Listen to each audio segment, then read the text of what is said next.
சுயத்தை வெறுத்து கொடுத்திடும் பக்தரின் கரங்கள் மிக சொற்பம்.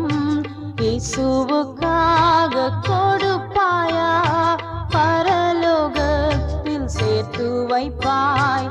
கண்களை ஏறிட்டு பார், வயல் நிலம் அறுப்பிற்கு ஆயத்தமே. கண்களை ஏறிட்டு பார், வயல் நிலம் அறுப்பிற்கு ஆயத்தமே.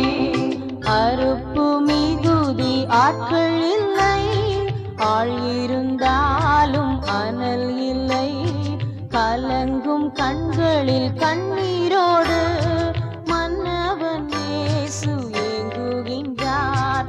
கண்களை ஏறிட்டு பார், வயல் நிலம் அறுப்பிற்கு ஆயத்தமே.